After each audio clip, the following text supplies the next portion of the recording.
शंभवे गुरुवे नमः। शंभवे गुरुवे नमः।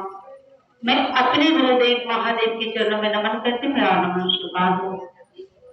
इस कालखंड की महामानव प्रथम से सहज से हरदम भैया के चरणों में नमन करती हूँ। मेरा नमन स्वीकार हो।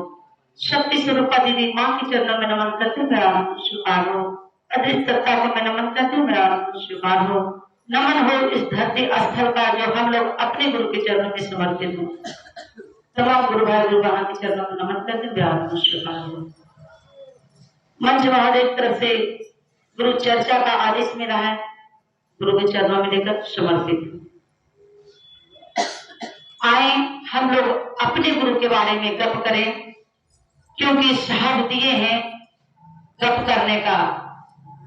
इसलिए हमारा जो भी गप करते हैं अपने गुरु के बारे में, इसीलिए हमारा आते भी है अपने गुरु की दिशा में चलते हैं धीरे। और हम लोग का यही इच्छा रहता है कि जाते ही कहीं न कहीं कोई गुरु भाई गुरु बहना अनजान व्यक्ति होगा, ये तो गुरु भाई गुरु बहना मिल जाएगा तो उससे बात करेंगे। हमारा यही नित्य दिन सोचते हैं और यही नित्य दिन सोचना ही चाहिए, क्योंकि हमारा कहते हैं कि आज मासिक चर्चा है, आज साप्ताहिक है, तो हमारा तो चलते ही महादेव की दिशा में और अपने गुरु के बारे में गप करेंगे और सुनेंगे भी। जैसे हमारा कितना काम करते हैं घर में, कितना काम करते हैं, उसी प्रकार हमारा हर काम को करते हैं और इसी काम को करते रहते हैं जिंदगी भर।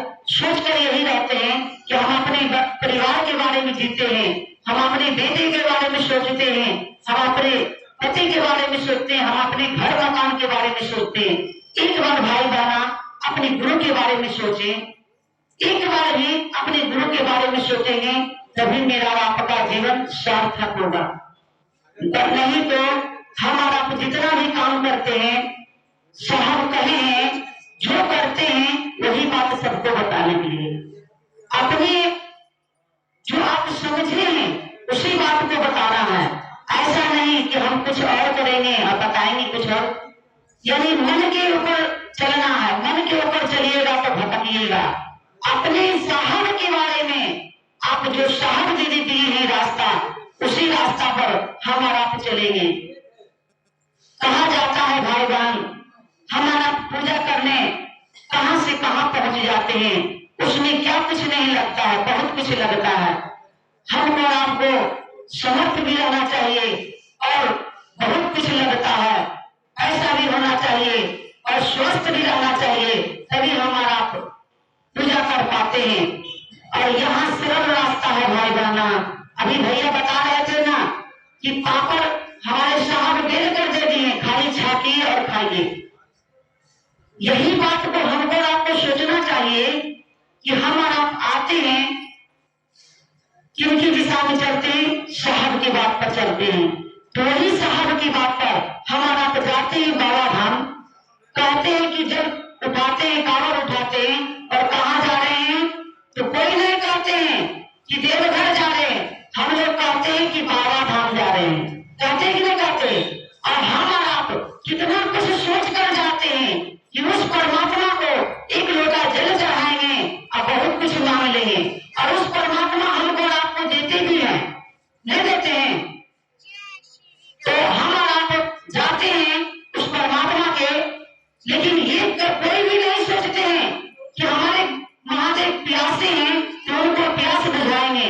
हमारा पैसा सोच के नहीं जाते हैं, हमारा अपने प्यास लेकर जाते हैं। हमारा जहाँ जाते हैं मंदिर तीर्थ में तो अपने प्यास बुझाने ले जाते हैं, कोई भगवान का प्यास कहीं नहीं बुझाता है दीदी। इसीलिए साहब कहे हैं पूजा पाठ की दुनिया में बहुत रह चुके हैं, अब आए आओ चले शिव की ओर। साहब पुस्तक लिखे हैं कि आओ चले शिव की ओर, तो इसीलिए हम लोग जगत की ओर चल रहे हैं भाई बहना। जगत में कोई किसी का साथ नहीं देता है। हमारा आप देखते हैं क्या, जब बुजुर्ग माता पिता हो जाते हैं और अपने बच्चे से मांगते हैं कि बेटा हमको एक गिलास पानी पिलाओ, तो वो बेटा क्या कहते हैं, ये तो पूरी दिन भर चिल्लाते रहती है, पता नहीं क्या कुछ इसको घटा रहता है। नहीं कहते हैं क्या? इस बात को सोचिए भाई बहना कि देखिए एक गिलास पानी के बिना ललाहित है। बताइए यदि महादेव को गुरु बनाते तो हो सके किसी के ना किसी जरिए उनको पिला देते। हमारे साहब का गुरु थे, मतलब पढ़ते थे, विद्यार्थी थे, तो मंदिर जी के बारे में चर्चा सुने हुए हमारे भैया मंदिर भाई जी, उनको तबियत खराब हो गया था।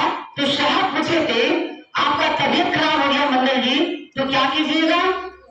बोले मंदिर जी बोले थे कि घर जाएंगे, अपने बेटे को लेकर जाएंगे दिखाने के लिए, हॉस्पिटल जाएंगे तो अपने बेटे के लेकर जाएंगे, अपना पति के लेकर जाएंगे। तो साहब बोले हैं कि ठीक है। जब वो घर पर गए तो कोई साथ नहीं दिया उनको। बेटा था ही नहीं, बेटा काम से चला गया था, उनके परिवार में कोई काम से चला गया था। और उन्होंने सोचे, साहब बोले थे कि कोई किसी का साथ नहीं देता है। तो साहब फोन किए मंदिर जी को, बोले कि आप कहाँ हैं? बोले कि साहब हम तो घर पर हैं। बोले कि आपके साथ में कोई नहीं गया क्या? बोले कि कोई है ही नहीं तो जाएगा कौन? तो वही साहब बोले उनका पुत्र के समान बजाए, बोले इनको लेकर जाइए हॉस्पिटल।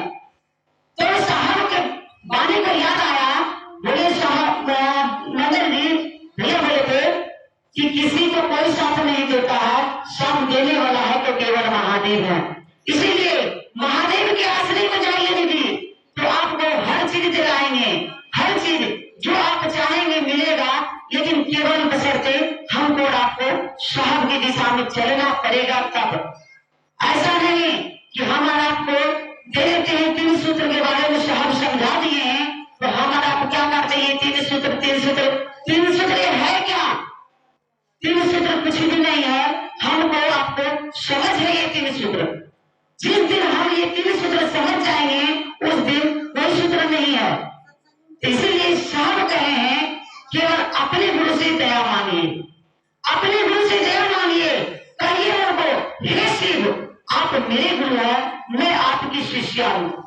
देखिए पहला सूत्र में दया मांगना, दया कैसे मांगा जाता है? जब आप कहते हैं हे शिव, हे के मतलब गिड़गिड़ाना हुआ। हमारा आप कैसे किसी से कुछ मांगते हैं तो कहते हैं हे भाई बहना हमको कुछ दे दीजिए ना, तो कैसे मांगते हैं? इसी प्रकार है, हमारा आप उसी महादेव से मांगिए कि हे शिव आप मेरे गुरु हैं, मैं आपकी शिष्या हूँ, मैं आपकी शिष्या हूँ, मुझे शिष्या पर दया कर दीजिए। जो सबका होता है वो एक का नहीं होता है। हमारा आप जानते हैं कि नहीं जानते? कहा जाता है रोड सबका है कि नहीं? तो उस रोड पर कोई जाता है झाड़ू मारने? क्या नहीं जाता है, कहता है ये तो सरकारी है। और जिसका आपका घर होगा वो क्या आप किसी का सोचेंगे कि कोई आएगा झाड़ू मारेगा? वो खुद जानते हैं कि ये मेरा घर है। हम आप खुद जानते हैं कि ये मेरा घर है, ये मेरा मकान है, ये मेरा बेटा है, ये मेरा बेटी है। उनके प्रति कितना दर्द होता है, कितना दर्द होता है बताइए तो। जो सबका रहता है वो एक का नहीं हो सकता है। इसीलिए साहब इतना सुंदर रास्ता दिए हैं कि अपने बनाइए, शिव को अपना बना लीजिए। बस अपना बनाने का दरकार पड़ेगा, अपना बनाने का जरूरत है। जब जिस दिन अपना बना लीजिएगा, मेरा जिंदगी में समझिए फूल खिल जाएगा भाई बहना। नहीं तो बना कर देखिए, सिर्फ कहने का काम नहीं कीजिए, करने का काम कीजिए। जब जिस दिन से आप महादेव से दया मांगना शुरू कर देंगे कि हे शिव आप मेरे गुरु हैं, मैं आपकी शिष्या हूँ, मुझ पर दया कर दीजिए। देखिए महादेव कैसे दया करते हैं। और जिस दिन से आप समझते हैं, दूसरे दिन से समझाने का प्रयास करें। कहा जाता है समझाते समझाते एक न एक दिन खुद हमारा समझ जाइएगा। शिष्य का काम होता है सीखना। हमारा समझाते रहेंगे तभी सीखेंगे, नहीं तो नहीं समझाएंगे तो सीख नहीं पाएंगे। इसीलिए हमको आपको सीखना है भाई बहना। और तीसरा सूत्र में नमः शिवाय के द्वारा अपने गुरु को प्रणाम करना है। जब तक हमारा आप प्रणाम नहीं कीजिएगा तब तक मेरा आपका मन झुकेगा नहीं, पकड़ेगा नहीं, समझेगा नहीं। इसीलिए साहब कहे यही 3 सूत्र पर हमको आपको चलना है। बारंबार महादेव से दया मांगते रहिए, दया की याचना कीजिए कि हे शिव आप आप मेरे गुरु हैं, मैं आपकी शिष्य हूँ, मुझ पर दया कर दीजिए। जहां जाएं, जाने से पहले महादेव को याद कर लें। पल पल याद दिलाते हैं महादेव, याद कीजिएगा तब ना, नहीं तो याद नहीं कीजिएगा तो कहां से दिलाएंगे।